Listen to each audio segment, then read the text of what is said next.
Okay, we need to move on. We're going to have another very exciting session. May I ask people to sit down?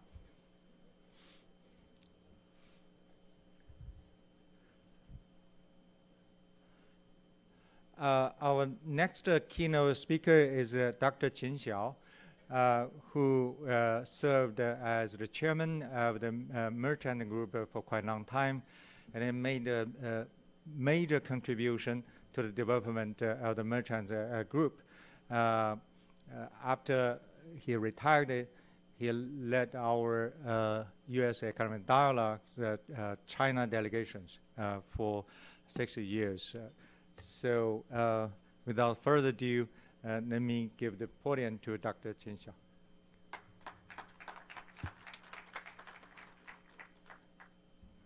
Xiao. Thank you, Yao Yang. Good morning, everyone.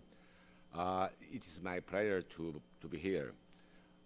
My speech today will focus on Rmb internationalization and Rmb offshore market development.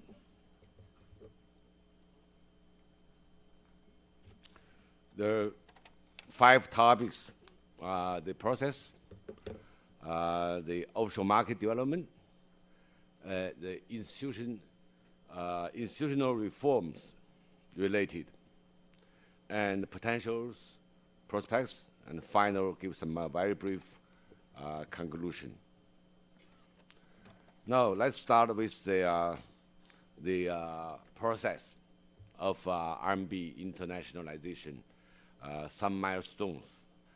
The Rmb internationalization began in November 2003, when Hong Kong banks allowed to conduct personal Rmb business, such as deposit, remittance, exchange, bank card, etc. In July 2005, China adopted a managed floating exchange rate regime. In June 2007, Rmb dim sum bonds issued in Hong Kong. In July 2009, trade settlement Rmb allowed. That's quite significant milestones. Rmb ODI, outbound direct investment, in January 2011. Later that year, Rmb FDI permitted. In 2014, Shanghai and Hong Kong Stock Exchange Connect operated. In August of last year, reform of Rmb exchange rate quotation mechanism. In October 2015, launched the cross-border interbank payment system, CPIS. In November of last year, IMF agreed to include Rmb into the SDR basket.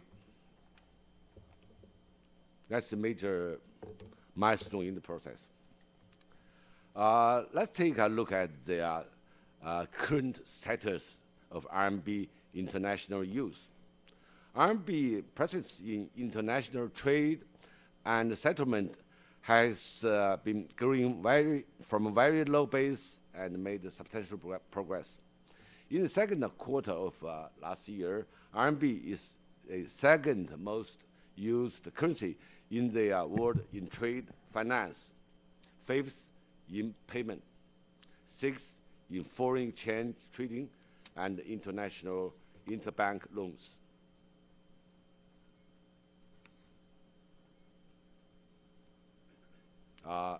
Someone help me? Does not work? Well, introduce her. Okay.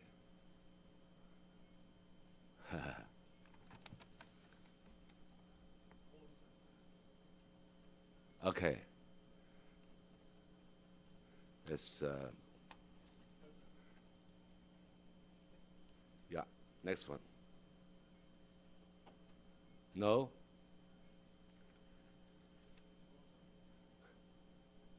Okay.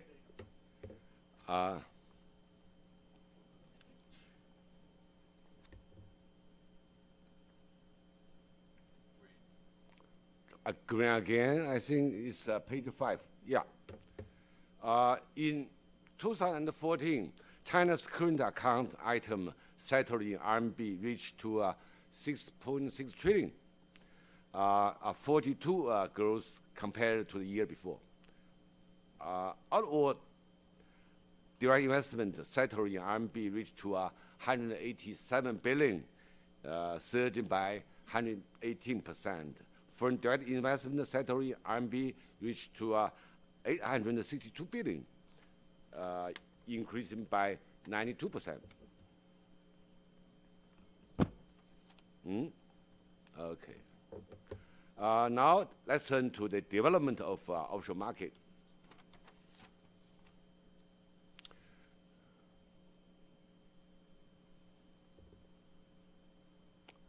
Got some problem. Anyway, offshore RMB deposit. I think page 7. Okay. Yeah, yeah. The offshore RMB deposit increased rapidly in the past 5 years. At the end of September last year, global offshore RMB deposit amounts to 2.7 trillion RMB. Over 30 central banks around the world have signed bilateral currency swap agreement with China. Total swap contract value reached to RMB 3 trillion by year 2014.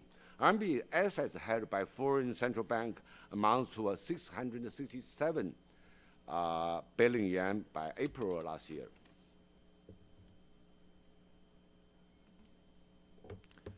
Now let's turn to the leading offshore center for the RMB. Among offshore centers, Hong Kong, Taiwan, Singapore dominated the offshore RMB deposit business due to the large local Chinese population and very close relations in trade with China. London has received a smaller RMB deposit. However, London has been focused on RMB foreign exchange trading. It accounts for over 40% of the total foreign exchange trading in RMB in the year of 2014.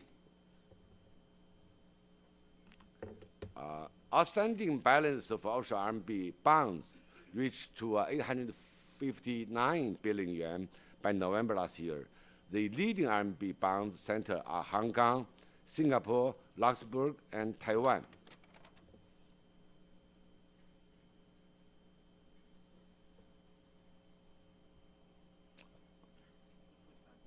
Yeah? Okay. There are about 30 RMB clearing centers worldwide designated by PBOC. Interestingly, New York is not yet on the list. The benefit of RMB clearing banks include direct access to onshore RMB liquidity, access to RMB clearing services in same time zone, greater operational efficiency for companies and banks seeking RMB services, capture regional RMB flows by leveraging trade settlement with China.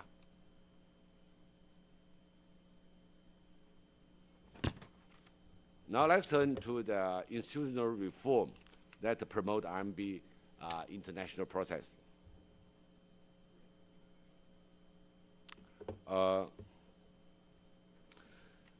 The process of RMB internationalization is aimed to go from currency, trade currency to investment currency, and eventually becoming a reserve currency. In order to facilitate this process, China has been actively implementing institutional reform. These include capital account opening, interest rate liberalization, and RMB exchange rate regime reform.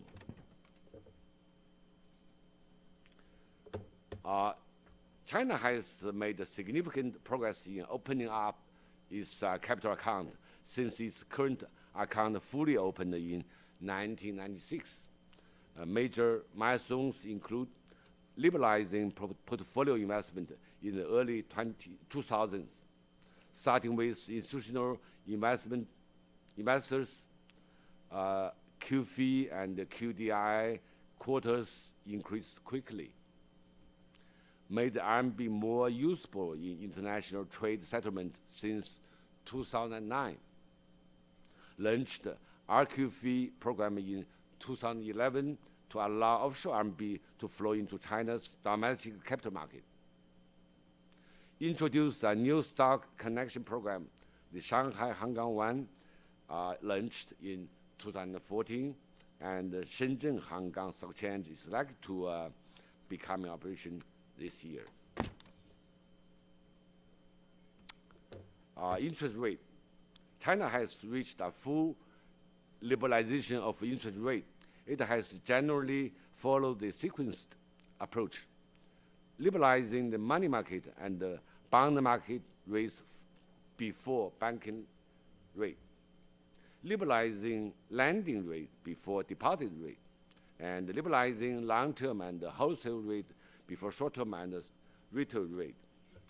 In October last year, China has removed the ceiling on its benchmark deposit rate, making the full liberalization of interest rate. Exchange rate regime. China's managed floating exchange rate regime was launched in 2005 and has speeded up exchange rate reform recent years. It involved widening the trading band against the dollar from 0.5% in 2007 and to 3% in 2015, removing the bid-ask spread control of RMB-US exchange rate quotation in July 2014, improving the quotation mechanism of RMB-US in August last year.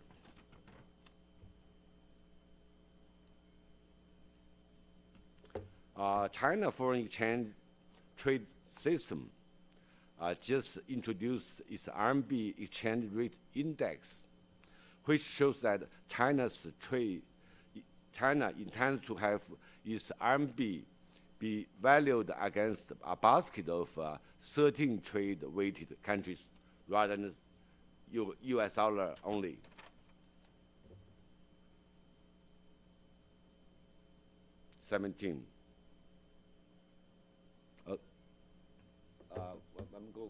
I'm back. China recently wants to switch its RMB trading from US dollar to a basket of currencies. The release of this new exchange rate index illustrates that when compared to a basket of currencies, the RMB has indeed been appreciating a little rather than depreciating in just last 2 years.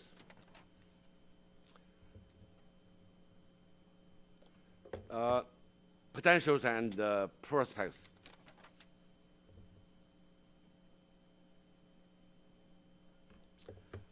We expect RMB trade settlement, payment, and investment to continue to grow in future.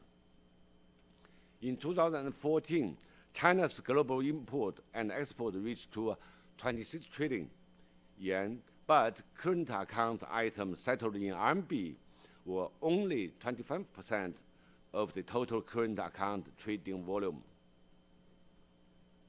China's overseas direct investment increased to 116 billion US dollars, but only 26% of total ODI was settled in RMB. In terms of offshore RMB deposit, the amount to 2.7 trillion yuan by the third quarter of last year, equivalent to less than 2% of onshore RMB deposit. So we see a lot of potential here. SCR inclusion will no doubt result in a growing offshore demand for RMB. While the intermediate effect is limited, the SCR inclusion will trigger a portfolio rebalancing by IMF in the next several years. This could affect investment decisions of other officials and private investors, and boost the short to medium-term demand for RMB for the next 2 years. My baseline estimation are: first, the IMF needs to hold RMB 200 billion yuan. That's 10.92% of total 280 billion total basket. Second, assuming RMB will take 2% of global non-China foreign reserves, the total foreign reserves are 8 trillion. For foreign central banks, the current level of Canadian dollar takes about 2% of the total reserves. They translate to 1.04 trillion yuan, which means additional 400 billion yuan on top of their current holdings. 3, private sector demands are hardest to estimate, but most important. If 0.5% of global assets under management, the total amount is 20 trillion US dollars, will be allocated in RMB. This will amount to around 350 billion RMB. 4, altogether, SDR inclusion would likely to generate 1.25 trillion RMB offshore new demands in the next 2 years. Where RMB flows are largely to go onshore bond and forex market, the offshore RMB market will benefit as offshore RMB business opportunities grow.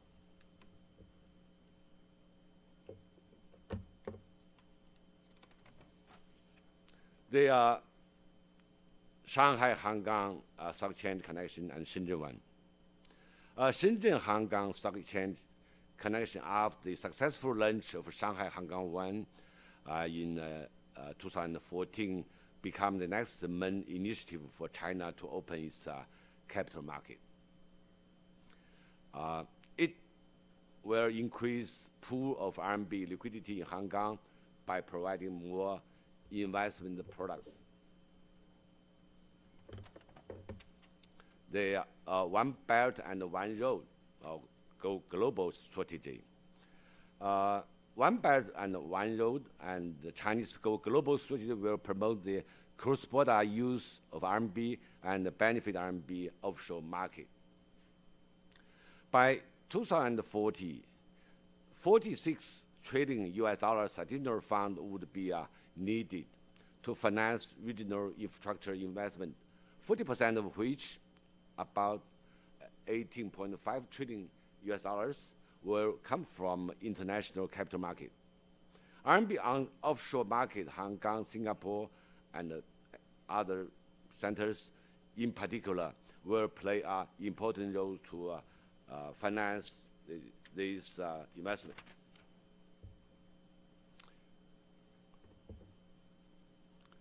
The overseas investment by China's individual investors. Overseas investment by China's individual investors also have huge prospects due to the growing wealth of Chinese middle class. The new QDII-2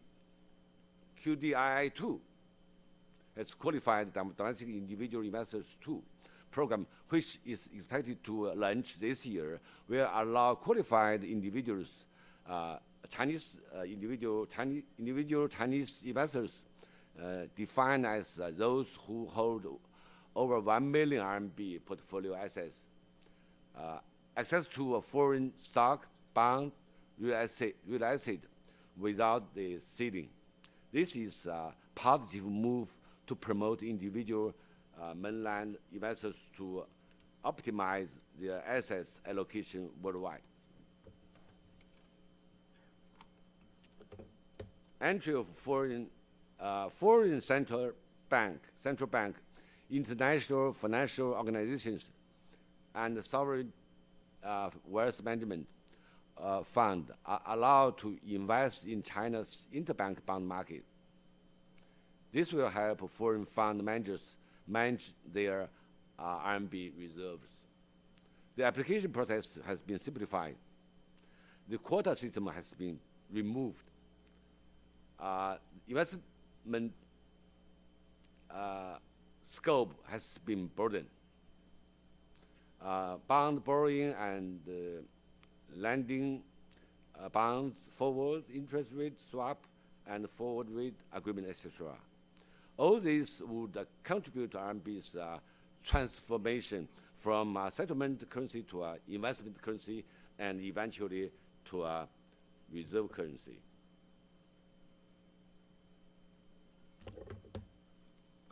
Conclusion.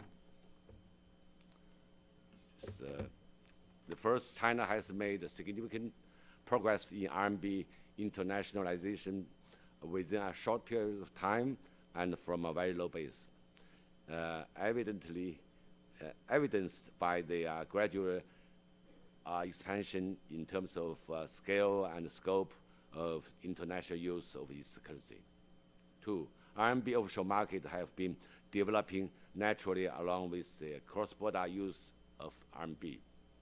3, institutional reforms such as capital account opening, interest rate liberalization, and exchange rate regime reform have effectively promoted RMB internationalization. 4, the IMF STR inclusion will boost global demand for RMB, benefit offshore RMB centers. And the last one, RMB internationalization and offshore market are full of potentials and prospects for the future. Thank you. Thank you, Dr. Qin Xiao. May I first ask a question? I don't quite understand why the inclusion into SDR can promote the use of RMB in other countries. The first one is SDR is part of the foreign reserves by the central bank, but it's smaller and it's leveraged. If being included in the SDR, currently there are about 40 central banks have used Chinese yuan as a reserve fund. We believe by being included in the SDR basket, there are 140 countries central bank will take Chinese yuan as a reserve fund. That's from central bank perspective. Well, from the private one, the portfolio change, I made some assumption, 0.5. The central bank is 2%, same as Canadian yuan and Australian dollars, which is not included in the SDR. So quite conservative estimation. I see. Okay, Jeff. That was a very good summary of everything that's happened over the years. I think very useful. You talk about the demand for RMB that's going to emerge. I know when they created the euro, everybody expected the demand for euro was going to create a stronger euro, and in fact it weakened. The reason was the demand was to borrow euros, or to borrow in euros, rather than to hold euro assets. What do you see is happening on the borrowing side in the use of the renminbi with these developments? That's outstanding issues need to be considered. Number one, the international payments will have deficit, not simply the current account, but capital account. Capital account, one is because of the overshort market, because of the ODI, and plus SDR and Reserve Bank. And China never experienced the twin deficit, but I think it's coming in a short period of time. But on the other side, we still have quite huge reserves of foreign reserves. They're talking about $3.5 trillion US, and we still have a surplus on the current account a little bit.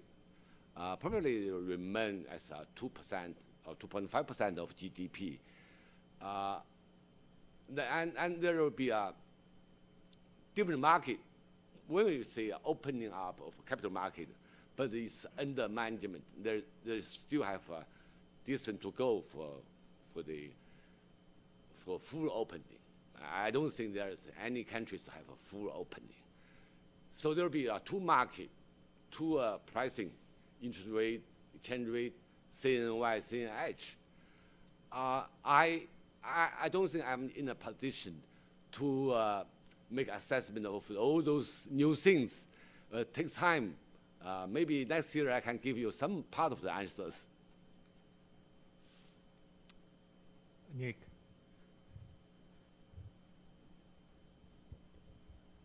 Nick Lardy, Peterson Institute. Dr. Qin, you mentioned the recent development of the international offshore cross-border payment system.